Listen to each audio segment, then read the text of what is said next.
ክልል አገዛዙ በተለያዩ ስፍራዎች የኔትወርክ አገልግሎትን ያቋረጠበት ሄሊኮፕተሮችን ጭምር ጥቅም ላይ ያዋለበት ዘመቻ መከናወኑ ተነገረም። የፋኖ አመራሩ ዘመነ ካሴ የረጅም ጊዜ የጠላት አስተሳሰብን እየነቀል ነው ሲሉ ገልጿል። በክልሉ የመከላከያ ሰራዊቱ በፈጸመው የዘፈቀደ የከባድ መሳሪያ ድብደባ በነዋሪዎች ላይ ከፍተኛ ጉዳት ማጋጠሙ ታውቋል። በዝርዝር የሚቀርበው ቀዳሚው መረጃችን ይሆናል። የጠቅላይ ሚኒስትር አብይ አህመድ አማካሪ ዳንኤል ክብረት በፓርላማ ውስጥ ጦረኛ ተብሏል። የህዝቦችን ማህበራዊ ግንኙነት ለመበጣጠስ የሰሩ የቤተ ክርስቲያን አባቶችን እያዋረዱ በሚልም ተገልጿል። ታደምጡታላችሁ። ሲኖዶሱ በትግራይ በወንድማማቾች መካከል የሚደረገው የእርስ በርስ መገዳደል በሚል የገለጸውን ውጊያ በተመለከተ መግለጫ አውጥቷል። አምባሳደሩ ደግሞ ሰሞነኛውን ሁነት የማንቂያ ደውል ብለውታል። እንመለከተዋለን። ከሳምንታት በፊት ለአገዛዙ እጅ የሰጡት ኮሎኔል ፋንታው ሞሃባ በፍርድ ቤቱ በሽብር ወንጀል ጥፋተኛ መባላቸው ተነግሯል።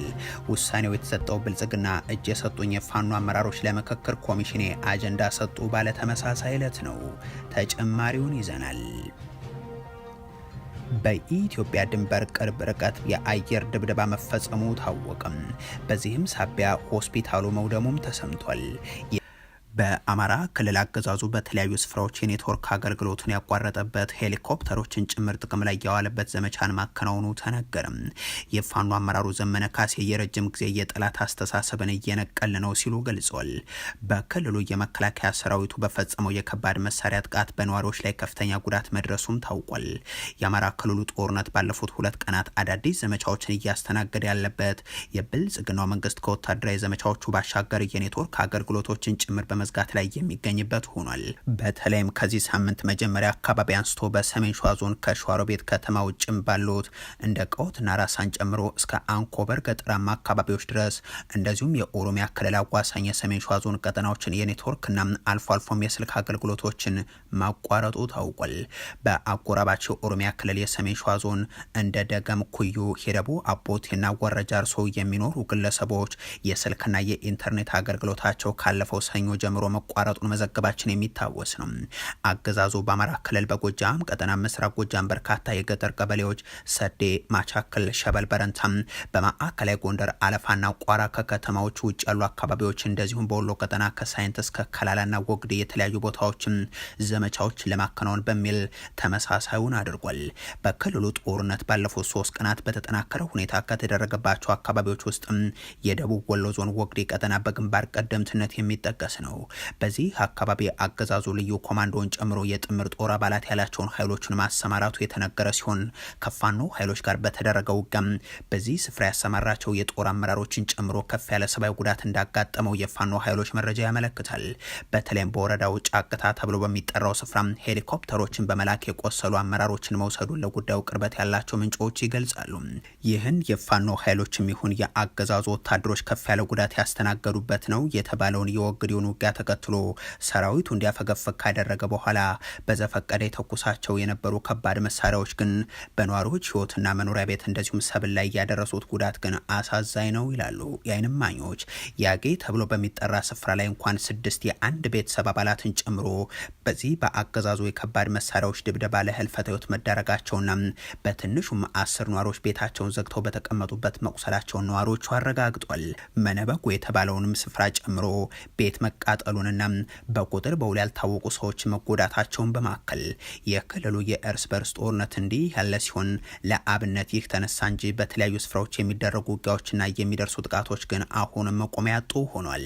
ከዚህ የሜጀር ጀነራል ዘውዱ ሰጣርጌ ሰራዊትና የክልሉ የጸጥታ ኃይሎች ስምሪት ከወሰዱበት የደቡብና ሰሜን ወሎ አዋሳኝ አካባቢ ካለው ሁነት ባሻገርም በሰሜን ሸዋ ዞን ሞላሌ ባሽ ተብሎ በሚጠራው አካባቢም በጎጃም ሁለት እጁነሴ አርብ ገበያ ተብሎ በሚጠራ ስፍራና ሌሎች አካባቢዎችም ጥቃቶች ተመዝግቧል። የፋኖ ኃይሎች አመራር የሆኑት ዘመነ ካሴ ደግሞ ከቀጠናዊ ኃይሎች ጋር ትስስር እየተፈጠረ ነው ሲሉ ገልጿል። ከቤንሻንጉል ጉሙዝ ክልል ታጣቂ ኃይሎች ጋር ንግግር መደረጉንም አንስቷል።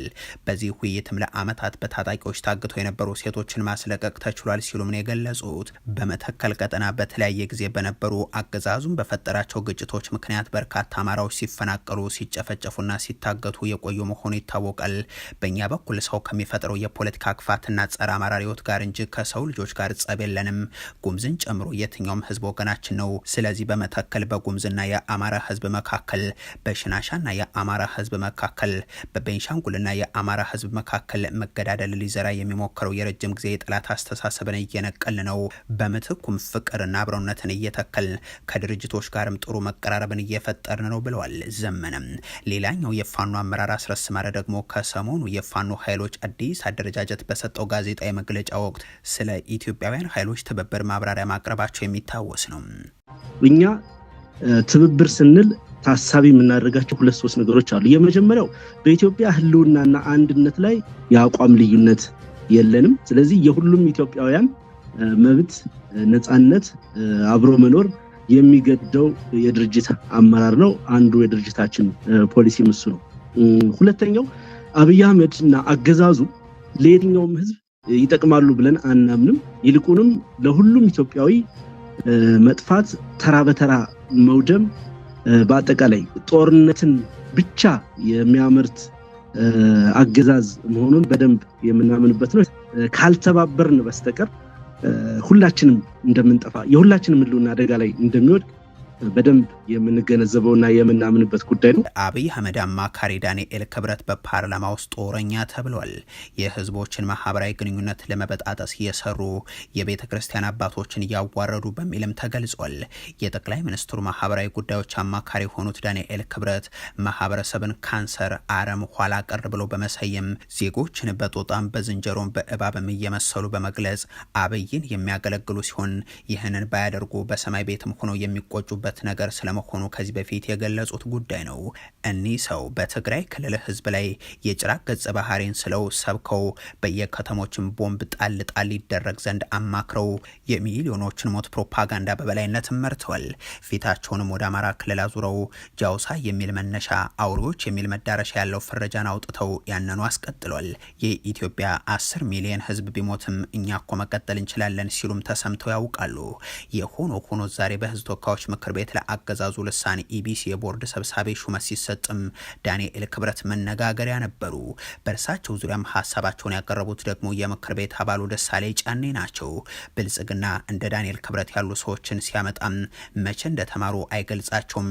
ለመሆኑ የትምህርት ሁኔታቸውን አያምንበትም ወይ በሚልም ጀምሯል። አባሉ ዳንኤል ክብረት ተብሎ አዲስ አበባ ዩኒቨርሲቲ የመጀመሪያ ዲግሪ በቋንቋና ስነ ጽሁፍ ይላል። መቼ እንዳገኙት የሚገልጽ ነገር የለም። 4 ወይ 5 ተሿሚዎች አሁን ከቀረቡት ውስጥ ከነ ዶክተር ጌታቸው ውጭ በዚህ ዓመተ ምህረት ከዚህ ዲግሪ ያገኙ ተብሎ ማይገለጽበት ለምንድን ነው? መንግስት በሚያቀርባቸው ሰዎች የትምህርት ማስረጃ መተማመን የለውም። የህዝብ ተወካዮች ምክር ቤት አባሉ አስከትለው ያነሱት ደግሞ የአንድ የህዝብ ተቋም ነኝ የሚል ሚዲያ ሰብሳቢ ተደርገው የሚሾሙ ሰው ሁላችን በሰሜኑ የኢትዮጵያ ጦርነት ወቅት የነበረን አሰላለፍ የሚታወቅ ቢሆንም ዳንኤል ክብረት ግን የመንግስት ሹመት ከተሰጣቸው በኋላ እያደረጉ የመጡት እንቅስቃሴም ላሉበት የጠቅላይ ሚኒስትሩ የማህበራዊ ጉዳዮች አማካሪነት ቦታ የማይመጥን በዋናነት የጦርነት ፕሮፓጋንዳ አሳላጭና አቀጣጣይ የሆነም ይህ ብያኔ ደግሞ የምክር ቤት አባሉ የኔ ብቻ ሳይሆን የአሜሪካ የውጭ ጉዳይ መስሪያ ቤትም የገለጸው ጉዳይ ነው ሲሉ ማስቀምጠዋል። የጠቅላይ ሚኒስትሩ የማህበራዊ ጉዳይ አማካሪ ሆነው በኢትዮጵያውያን ማህበራዊ ትስስር ከማጎልበት ይልቅ ማህበራዊ ትስስራቸው እንዲላላ ላሉበት የጠቅላይ ሚኒስትሩ የማህበራዊ ጉዳይ አማካሪነት ማይመጥም በዋነኝነት የጦርነት ፕሮፓጋንዳ አሳላጭና አቀጣጣይ ሆነው አግኝቻቸዋለሁ ብዬ አስባለሁ። በዚህ በጣም አዝናለሁ።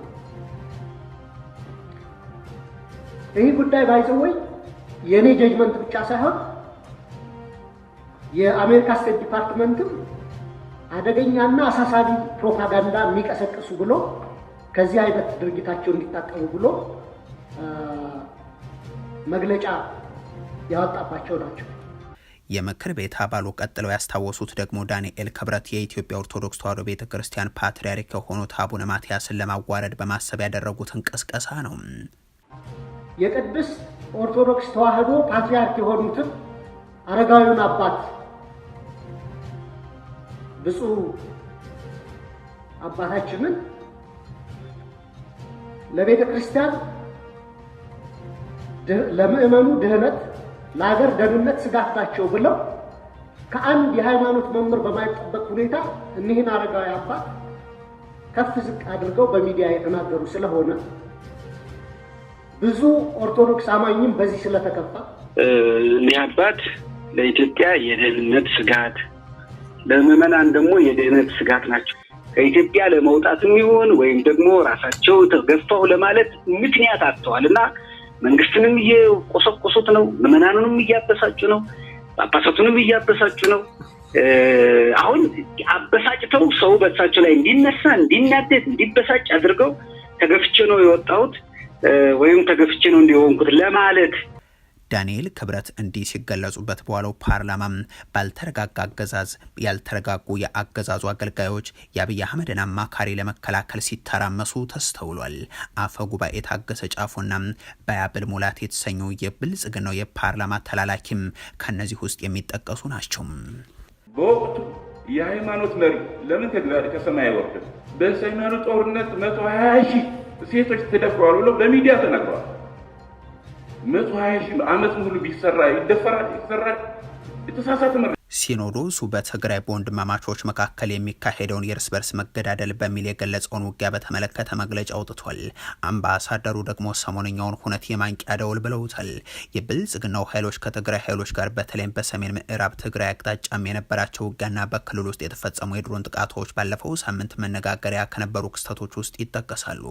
የትግራይ ጊዜያዊ አስተዳደርን በዋናነት ከጸለምቲ አካባቢ የትግራይ ሰራዊት እንዲመለስ ማድረጉን መግለጹ እንዲሁም አገዛዙ ከልክሏቸው የነበሩት አውሮፕላን በረራዎችን መጀመራቸው ይታወቃል። ይሁን እንጂ ባለፉት ቀናትም ቀጥለው የታዩት የትግራይ ኃይሎች መካከል የሚደረጉ የተኩስ ልውጦች ናቸው። ብልጽግና የማይታይ ሎጂስቲክስ የሚታይ የአየር ላይ ጭምር ሽፋንና ድጋፍ የሚሰጣቸው ራሳቸውን ደግሞ የትግራይ የሰላም ኃይል በሚል የሚጠሩ የቀድሞ የትግራይ ተዋጊ ኃይሎች አገዛዙ ልክ እንደ አማራ ሚሊሻ አሊያም እንደ ኦሮሚያ ሚሊሻዎቹ በርስ በርስ ጦርነት እንዲሳተፉ የሚሻቸው ናቸው። ይህ ራሳቸውን የሐራ መሬት ኃይል እያሉ የሚጠሩ አካላት በትግራይ ከወንድሞቻቸው ጋር የታኮሱ ዘንድ የማስቻል ዘመቻ ደግሞ ያገዛዙ ትግራይን የማድቀቅ የመጨረሻው ዘመቻ አካል እንደሆነ በተለያዩ የኦህዴድ ብልጽግና ስብሰባዎች ላይ ተደጋግሞ ሲነሳ የተደመጠ ነው።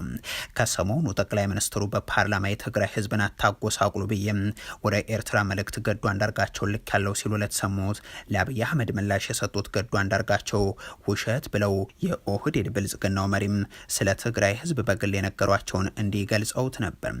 ትግራዮች ከእንግዲህ ከደረሰባቸው ሽንፈት አገግመው ጠንክረው ሊወጡ ይችላሉ ብለህ አታስብ፣ እንዳይነሱ አድርገን ነው የሰበርናቸው።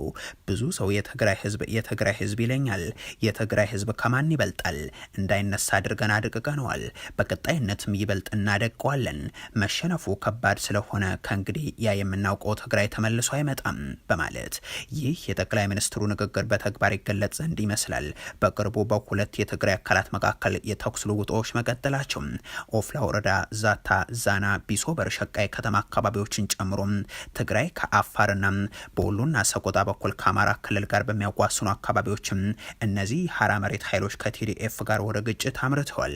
በእርግጥ እነዚህ ኃይሎች እንዲህ ያለውን የጦርነት መንገድ የመረጡት መቀሌ የሚገኘውን አስተዳደር ለመገርሰስ ነው ባይ ናቸው። ይህንን ሁነት በተመለከተ ግን የትግራይ የተለያዩ አካላት መግለጫዎችን እያወጡ ነው። በትግራይ የሚገኙ የሃይማኖትና የሲቪል ማህበረሰብ ተቋማትም በክልሉ በተለያዩ አካባቢዎች የሚታዩ የውስጥ ግጭቶች በአስቸኳይ እንዲቆሙና ልዩነቶችን በውይይት እንዲፈቱ ነው ጥሪያቸውን ያቀረቡት። ተቋማቱ በደቡባዊ ትግራይ በኩል መጠነኛ የመረጋጋት ምልክቶች ቢታዩም በሌሎች አካባቢዎች ግጭቶች በመቀጠላቸው ተፋላሚ ወገኖች ግጭቱን አቁመው ወደ እርቅ እንዲመጡ አሳስበዋል። የትግራይ ኦርቶዶክስ ተዋሕዶ ቤተክርስቲያን ሲኖዶስ ባደረገው አስቸኳይ ስብሰባ በወንድማማቾች መካከል የሚካሄደው የእርስ በርስ መገዳደል መቆም አለበት በማለት ግጭቱን ለማስቆም በንቃት እንደሚሳተፍ ይፋ አድርጓል።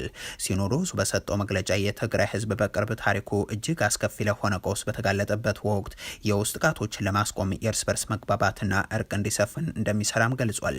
ለዚህም ከሰባቱም የትግራይ ሀገረ ስብከቶች የተውጣጡ አምስት አባላት ያሉት የእርቅ ኮሚቴ ማቋቋሙን ያሳወቁም።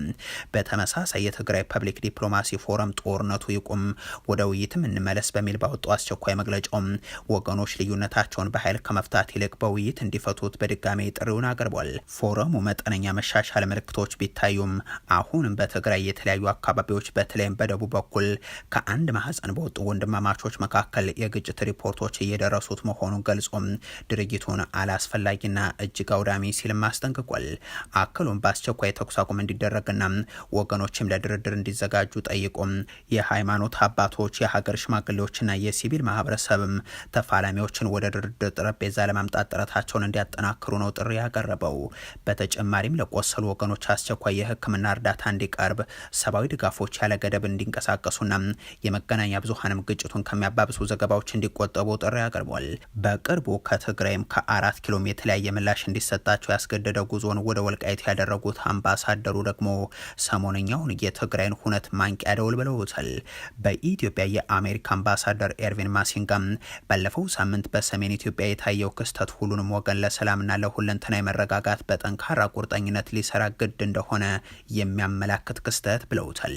አምባሳደሩ ዘላቂ ሰላምን ለማምጣት ጠንከር ያለ ተግባራዊ እርምጃና በሆደ ሰፊነት የሚደረጉ የሰከኑ ምክንያታዊ ውይይቶች አስፈላጊ ናቸው ሲሉ አክለዋል። አምባሳደር ማሲንጋ በዚህ መልእክታቸው ይህ አይነቱ ችግሮችን በውይይት የመፍታት አካሄድ ለአካባቢው ዘላቂ ሰላም ብቸኛና የተሻለው መንገድ ስለመሆኑም ገልጸዋል። ከሳምንታት በፊት ለአገዛዙ እጅ የሰጡት ኮሎኔል ፋንታው ሞሃባ በፍርድ ቤት በሽብር ወንጀል ጥፋተኛ መባላቸው ተነገረም። ውሳኔው የተሰጠው ብልጽግና እጅ የሰጡኝ የፋኖ አመራሮች ለምክክር ኮሚሽን አጀንዳ ሰጡ ባለ ተመሳሳይ ዕለት ነው። ማስረሻ ሰጤና ኮሎኔል ፋንታውን ጨምሮ እነዚህ በቅርቡ ለብልጽግና እጅ የሰጡ አመራሮችን አገዛዙ ለፕሮፓጋንዳ ስራዎቹ በሰፊው የተጠቀመባቸው ይገኛል።